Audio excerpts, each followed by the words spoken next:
آج ہمارا ٹاپک ہے گلوبلائزیشن کا۔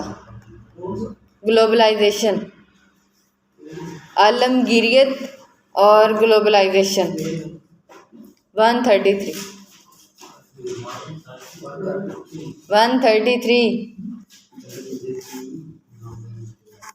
مل گیا۔ آج ہم نے پڑھنا ہے گلوبلائزیشن، عالمگیریت اور گلوبلائزیشن۔ انگلش میں بھی گلوبلائزیشن اور اردو میں عالمگیریت یا گلوبلائزیشن ہی آگے سے پڑھ سکتے ہیں۔ اب گلوبلائزیشن کیا ہے؟ آپ نے کمپیوٹر کی ڈیفینیشن میں یہ پڑھا ہوگا کہ کمپیوٹر نے پوری ورلڈ کو ایک گلوبل ولیج بنا دیا۔ گلوبل ولیج مطلب کہ ایسے لگتا ہے جیسے پوری دنیا کے لوگ جو ہے نا ایک ولیج میں رہتے ہوں، گاؤں میں رہتے ہوں۔ اب گاؤں میں رہنے والوں سے کیا مراد یہاں پہ لی جا رہی ہے؟ گاؤں میں جو لوگ رہتے ہیں نا وہ کوئی بھی چھوٹی سی چھوٹی بات بھی ہو نا تو ایک دوسرے کے دکھ سکھ میں سارے شامل ہو جاتے ہیں، اور وہاں پہ کوئی اتنے زیادہ جو ہے نا یہ جو ادھر شہروں میں مسائل ہوتے ہیں وہ نہیں ہوتے۔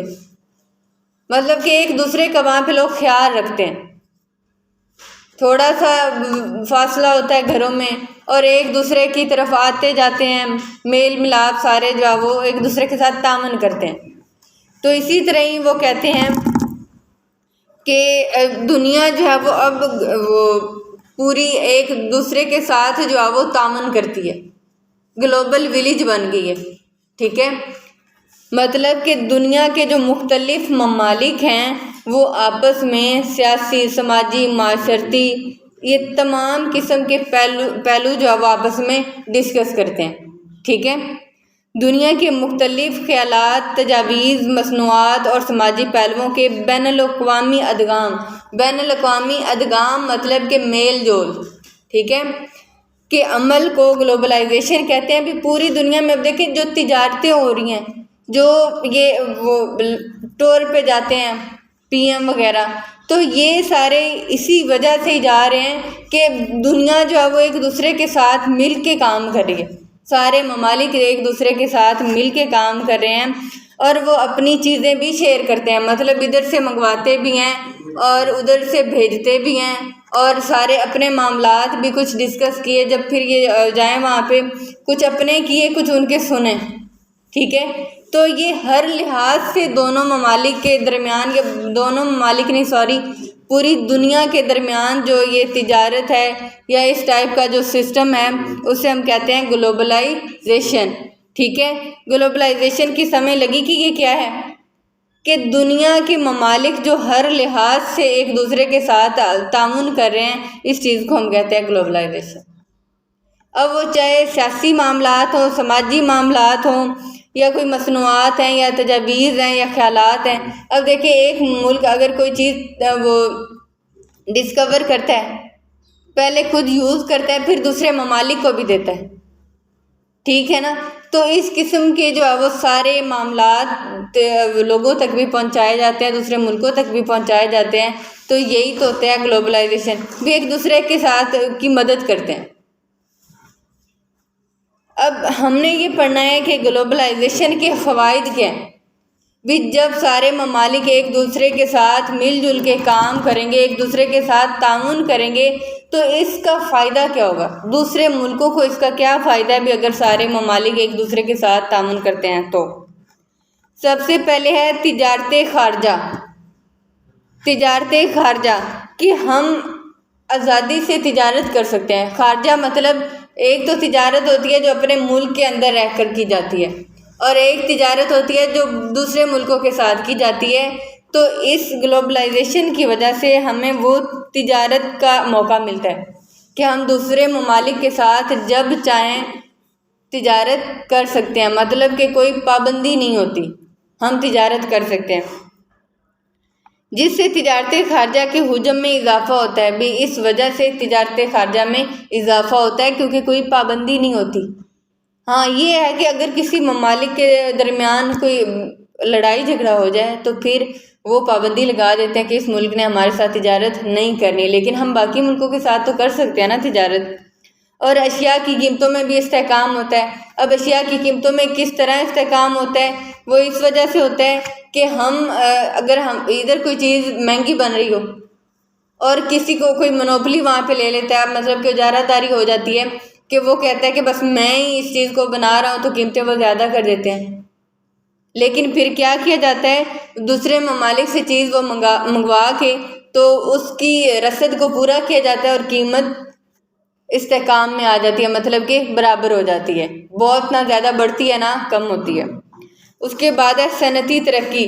گلوبلائزیشن کی وجہ سے صنعتوں میں ترقی ہوئی ہے، وہ اس لیے کیونکہ ہم ٹیکنالوجی باہر سے لاتے ہیں، ان کی ٹیکنالوجیز وغیرہ یوز کر کے چیزیں بناتے ہیں، اور پھر زائد پیداوار ہم نے بنانی ہوتی ہے کیونکہ ہم نے آگے ایکسپورٹ بھی چیزیں کرنی ہوتی ہیں، تو اس وجہ سے ہماری انڈسٹریز جو ہے وہ گرو کرتی ہیں۔ جب ہمیں پتہ ہوتا ہے کہ ہم نے یہ چیز دوسرے ملک کو بھیجنی ہے تو ہم وہ زیادہ مقدار میں پروڈیوس کرتے ہیں، تو اس طرح سے ہماری انڈسٹریز جو ہے وہ پھیلتی ہیں۔ آگے ہے روزگار۔ اب دیکھیں کہ جب ہم نے دوسرے ملک کے ساتھ تجارت کرنی ہے تو ہمیں زیادہ چیزیں بنانی ہوں گی نا، کیونکہ جو چیز ایکسٹرا ہوگی تو وہی ہم باہر بھیجیں گے، اور ان ساری چیزوں کو پیدا کرنے کے لیے ہمیں کس کی ضرورت ہے؟ لیبر کی۔ تو جتنی بھی انڈسٹریز بنتی ہیں وہاں پہ مزدوروں کو رکھا جاتا ہے تاکہ وہ کام کر سکیں، اور جن مزدوروں کو رکھا جاتا ہے ان کو روزگار مل جاتا ہے، ٹھیک ہے، کہ ان کو روزگار کے مواقع ملتے ہیں، اور وہ بھی اپنی لائف جو ہے وہ اچھے سے گزارنا شروع کر دیتے ہیں، کیونکہ جب روزگار اچھا ملے گا، اپنی وہ خواہشات ضروریات پوری کریں گے تو تبھی وہ اچھے لیول پہ اپنا جو ہے وہ مطلب ویل سیٹلڈ ہوں گے، ٹھیک ہے۔ اس بات کی سمجھ لگی کہ اس سے بے روزگاری میں بھی کمی آتی ہے۔ اس کے بعد ہے افراط زر میں کمی۔ اس سلسلہ میں کثیر ملکی ملکیتی کارپوریشنز کا اہم کردار ہے۔ انہوں نے کئی اشیاء کی رسد کو کم قیمتوں پر بین الاقوامی منڈیوں میں پیش کیا ہے، جس سے افراط زر میں کمی ہوئی ہے۔ مطلب کہ افراط زر، جب قیمتیں بہت زیادہ ہائی ہو جائیں، ٹھیک ہے نا، جب رسد کم ہوتی ہے نا تو اس کی قیمتیں وہ بڑھا لیتے ہیں۔ جب چیز ہی محدود پڑی ہوگی تو پھر اس کی قیمت تو زیادہ ہی ہوگی، تو ہم وہ چیزیں دوسرے ملکوں سے منگوا کے وہ اس کو رسد کو پورا کرتے ہیں۔ جب رسد پوری ہوگی تو قیمتیں بھی مناسب رہیں گی، تو افراط زر کو تب کم کیا جا سکتا ہے۔ اس کے بعد ہے تعلیم و تربیت۔ تعلیم و تربیت یہ ہے کہ ہم اپنے یہ جو گلوبلائزیشن ہے اس نے معیار زندگی کو بلند کیا ہے، کیونکہ ہم باہرلے ملکوں میں بھی جا کے وہاں پہ پڑھ سکتے ہیں، وہاں پہ نئے جو ہے وہ مطلب کورسز ہم سٹارٹ کرتے ہیں، اور ادھر سے کچھ ہم آن لائن بھی کر لیتے ہیں، کچھ ادھر جا کے کر لیتے ہیں، تو اس سے جو ہے وہ کافی فائدہ ملا ہے۔ اور پیشہ ورانہ تربیت کو بہتر بنایا ہے۔ بیرونی سرمایہ کاری کی وجہ سے صنعتی شعبہ میں ووکیشنل ٹریننگز کو بہتر کیا گیا ہے۔ ووکیشنل ٹریننگز کو بنایا گیا ہے کہ لوگ جو ہے وہ ٹریننگز حاصل کریں اور اپنا روزگار بہتر سے بہتر کریں، ٹھیک ہے۔ ہم اب بہت سارے لوگ ایسے ہیں جو آن لائن کام کر رہے ہیں، انہوں نے کہاں سے سیکھا ہے؟ وہیں سے سیکھا ہے نا، اور وہ کام کر کے اپنا روزگار بنائے بیٹھے۔ اس کے بعد ہے ثقافتی ادغام میں نے آپ کو بولا کہ جو میل جول، ٹھیک ہے نا، کہ جب ہمارے ملک کے لوگ وہاں پہ جائیں گے، وہاں کے لوگ یہاں پہ آئیں گے تو ایک دوسرے کی ثقافت کو دیکھیں گے کہ یہاں پہ کس طرح کی چیزیں پہنی جاتی ہیں، کون سی چیزیں لوگ یوز کرتے ہیں۔ تو جب وہ یہاں پہ آئیں گے نا تو وہ کوشش کریں گے، خوش ہوں گے کہ میں یہاں کا بھی کوئی وہ چیز یہاں کی استعمال کروں، جیسے کوئی ڈریسنگ کی ہے تو میں یہاں کا ڈریس یوز کروں، اور وہ پھر چیزیں جب یہاں سے ادھر لے کے جاتے ہیں تو پھر ہماری ثقافت کو فروغ ملتا ہے، ٹھیک ہے نا، اس سے ثقافتیں پروموٹ ہوتی ہیں۔ وہاں کے لوگ یہاں پہ چیزیں لائیں گے یہاں، اور ادھر سے لوگ ادھر لے کے جائیں گے، تو اسی طرح ایک دوسرے کی ثقافت کو پروموٹ کیا جائے گا، پتہ چلے گا کہ وہاں کے لوگ کیا یوز کرتے ہیں۔ اور ہمیں ابھی تک نہیں پتہ ہوتا، اور بہت سارے لوگوں کو نہیں پتہ کہ یہاں پہ پاکستان میں بھی کون کون سے ڈریس یوز ہوتے ہیں۔ اب ہمیں نہیں پتہ کہ بلوچستان، سندھ وغیرہ ان سب میں کیسی لوگ ڈریسنگ کرتے ہیں، اور ہر ایریے کی ڈریسنگ میں تھوڑا تھوڑا فرق ضرور ہوتا ہے۔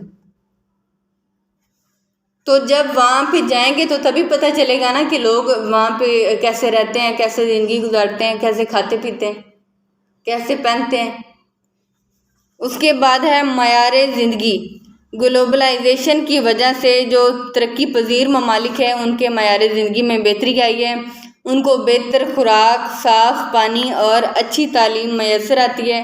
اب ان لوگوں میں بہتر صحت، توہمات، بری عادات سے نفرت اور انسانی حقوق سے آگاہی حاصل ہوئی ہے۔ بھی اس وجہ سے ان کو بہتر زندگی گزارنے کے مواقع ملتے ہیں، کیونکہ ان کو جب بہتر خوراک، اچھی جو ہے وہ تعلیم و تربیت، یہ ساری سہولیات ملیں گی تو ان کا آٹومیٹکلی ہی لائف سٹینڈرڈ اچھا ہو جائے گا۔